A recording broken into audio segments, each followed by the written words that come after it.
Before highways, before cities, North America was a tapestry of nations, languages, and lifeways stretching from Arctic ice to Gulf shores.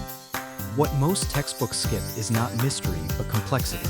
Thousands of communities with distinct rules, technologies, and relationships to place. Tonight, we slow down and listen. We will trace lifeways, belief, early encounters, and the consequences that followed with care and respect. This is not a hurried list of dates. It is a measured view of human lives shaped by seasons, kinship, and land stewardship. We begin with ground truths: diverse economies, intricate governance, and technologies adapted precisely to local environments across the continent.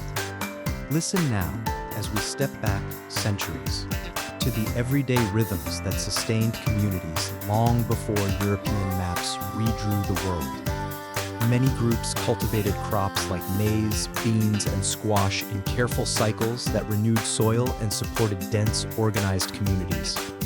Elsewhere, hunting, fishing, and trade networks sustained populations, with regional specialties moving across vast distances by river and trail. Leadership varied. Some societies used consensus councils, others hereditary chiefs, and many blended genders and roles in governance structures. Social law was often woven into ceremony and land relationships, balancing individual needs with communal responsibilities and long-term stewardship. Gender roles were diverse and flexible. Many societies honored female leadership, and identities beyond simple binary categories were recognized.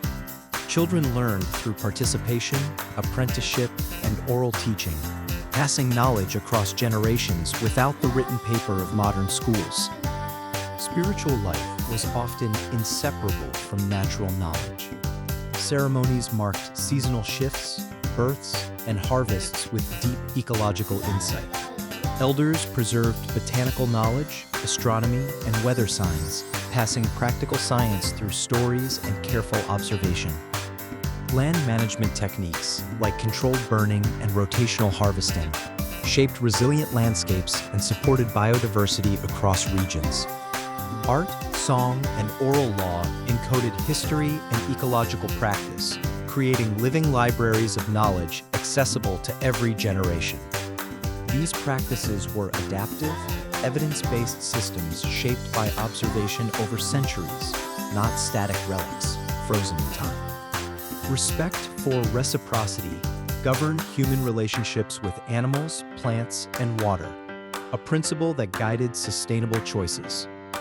First meetings with European visitors were varied. Trade and curiosity often began alongside misunderstanding and competing worldviews. Items exchanged included tools and metals, but also ideas and disease. Epidemics reshaped demographics long before large-scale settlement. Treaties and agreements were made under duress, misunderstood languages, or different concepts of land tenure, creating legal and moral confusion.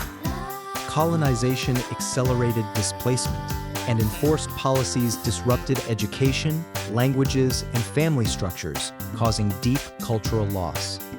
Yet resilience persisted. Ceremonies were kept quietly, languages survived in homes, and cultural revival endured despite suppression. Understanding these layers helps explain how modern inequalities emerged and why reclaiming history matters for justice and healing.